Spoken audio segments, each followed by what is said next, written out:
Atenção! Começa agora uma teleaula de Biologia do Ensino Médio. Você vai assistir a teleaula de número 50. Bons estudos!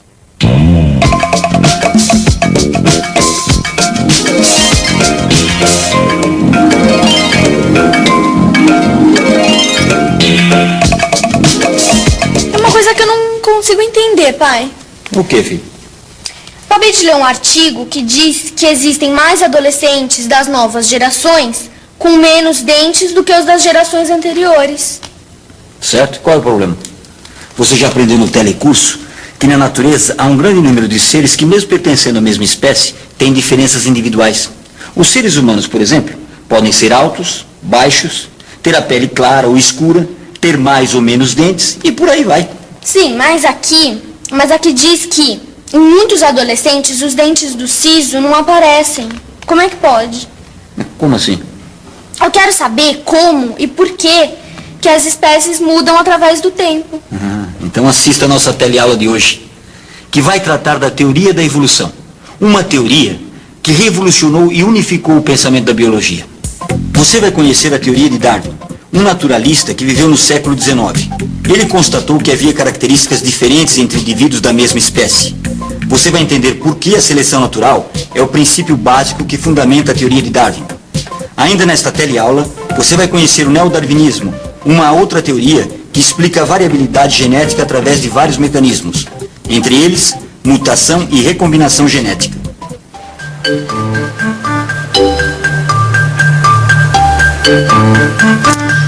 Pode-se dizer que após a teoria da evolução, a biologia nunca mais foi a mesma. As preocupações da humanidade com explicações sobre a diversidade das espécies datam da Grécia Antiga, mas até o final do século XVIII, acreditava-se que as espécies não se modificavam e que seu número era fixo. Foi com o trabalho de um jovem naturalista chamado Charles Darwin, que viveu na Inglaterra entre 1809 e 1882, que todas essas crenças se modificaram. Darwin tinha apenas 22 anos quando subiu a bordo do navio inglês HMS Beagle e iniciou uma viagem que durou 5 anos. Durante a jornada, coletou vários exemplares de animais, plantas e fósseis e fez observações sobre as diferenças que encontrava entre indivíduos da mesma espécie. Darwin terminou sua viagem em 1837, convencido de que as espécies se modificavam. Mas como é que elas mudavam? Bom, Darwin teve que ir atrás de mais dados e informações. Darwin começou a estudar detalhadamente os animais domésticos e concluiu que as raças de organismos domésticos, como galinhas, pombos, etc., foram criadas pelo homem que escolhia os indivíduos para cruzamento. Isso eu aprendi lá no sítio do tio João, que todo criador de animais escolhe os que ele quer que se reproduzam para conseguir raças e variedades que interessam economicamente, né? E isso se chama seleção artificial. Mas quando Darwin constatou, que as raças, as espécies se modificavam artificialmente, começou a se perguntar, e na natureza, como é que as espécies mudam? Aí, para resolver essa questão, ele passou a estudar os fósseis. E então, você sabe o que é um fóssil, Flávio? Eu acho que uma explicação vai bem.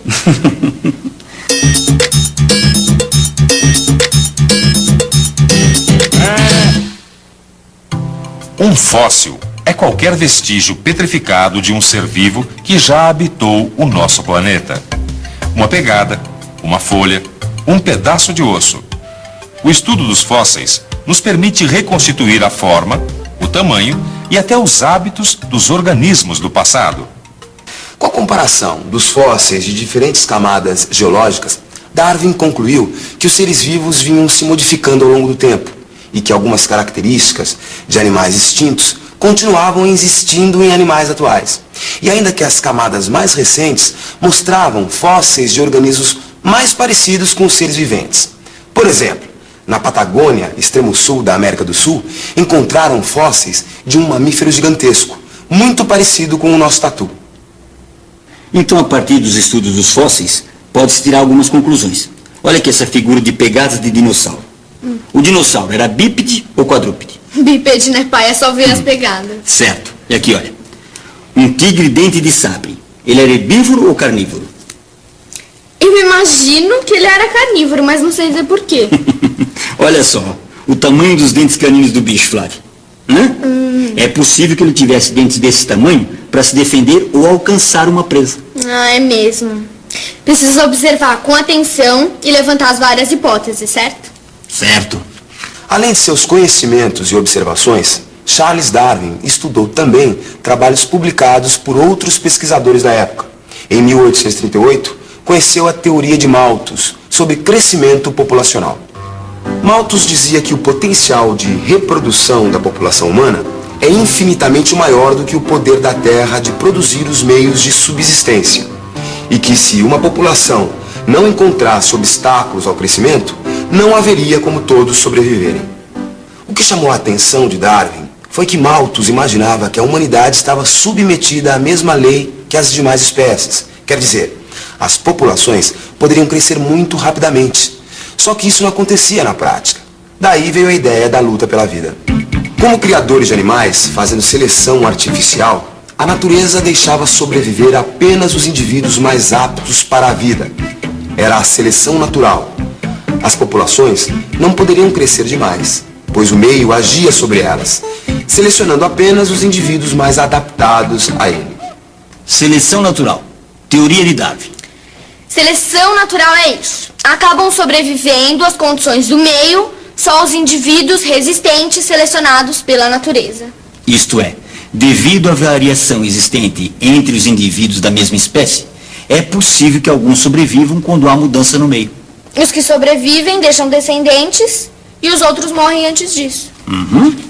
O exemplo clássico da teoria de Darwin é o da girafa. De acordo com os fósseis, os ancestrais das girafas tinham um pescoço mais curto.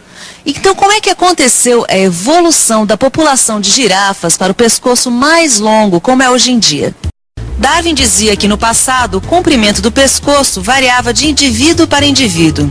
As girafas de pescoços mais longos conseguiam alcançar os ramos mais altos das árvores e por isso tinham maior oferta de alimento e mais chance de sobreviver que as de pescoço mais curto. Desse modo, a seleção natural foi privilegiando os indivíduos que possuíam um pescoço longo. A variação é hereditária. Após milhões de anos, as girafas de pescoço curto desapareceram e a população de girafas era composta apenas de indivíduos de pescoço longo. Darwin conseguiu elaborar uma teoria que explicava as mudanças das espécies, mas não conseguiu explicar como surgia a variedade entre indivíduos da mesma espécie. Apenas constatou que existiam indivíduos diferentes dentro da espécie. Na mesma época que Darwin publicou seu livro, em 1859, surgia um outro naturalista que estudava os mecanismos da herança. Gregor Mendel descobriu o mecanismo de herança, como as características dos pais passam para os filhos. Mas só no início de 1900 é que os trabalhos de Mendel foram retomados. 20 anos depois, já se sabia que os mecanismos de herança descobertos por Mendel estavam relacionados aos cromossomos. Por volta de 1940, uma teoria evolucionista mais consistente tomou forma, auxiliada pelas descobertas da genética. Ela foi chamada de teoria sintética da evolução, ou neodarwinismo. O neodarwinismo está fundamentado em mecanismos de variabilidade genética, entre eles a mutação e a recombinação. Primeiro vamos entender o que acontece na mutação. Imagine um segmento de RNA com essa sequência. A sequência AAA codifica o aminoácido lisina e a AAU, a asparagina. Portanto, essa sequência de RNA mensageiro vai dar a seguinte sequência de aminoácidos: lisina, lisina, asparagina e lisina. Se ocorrer uma mudança na sequência de RNA, ao invés de AAU, fica AAC, a AAC também se liga à asparagina. Portanto, o aminoácido não vai mudar. Mas se a mudança no RNA mensageiro for para AAA, a sequência de aminoácidos mudará? Como vimos, nem sempre uma mudança de base ocasiona a síntese de uma proteína nova. Mas em alguns casos, a simples troca de uma base nitrogenada pode produzir uma proteína completamente diferente. Se essas mudanças na sequência de bases nitrogenadas do RNA mensageiro vierem de mudanças do DNA, teremos uma mutação. Mas, pai, nem sempre a mutação é favorável, né? Às vezes deve acontecer casos em que a mutação traz desvantagens ao indivíduo. Com certeza, né? Que papo mais cabeça. Chegou o estraga-prazer. Eu estava conversando com sua irmã sobre a teoria da evolução. Ah, sei. É o sabichão. Vai dizer que você sabe o que é mutação? A mutação é qualquer troca de base nitrogenada na sequência de DNA. E não só sei o que é mutação, como sei também que a recombinação genética pode ser uma das responsáveis pelas variações apresentadas em organismos da mesma espécie. Quer ver só? Vamos supor 2 indivíduos da mesma espécie. Eles têm 3 pares de cromossomos em suas células. Formam gametas com 3 cromossomos cada um. Os gametas se combinam, formam novos pares de cromossomos. O descendente vai possuir 6 cromossomos provenientes de 2 lotes, um que veio da mãe e outro que veio do pai. Esse descendente poderá formar então 8 tipos de gametas diferentes, provenientes das diferentes combinações dos 2 lotes recebidos, um paterno e outro materno. Sabichão mesmo, hein? Filhão! Conhecimento é conhecimento, né, gente?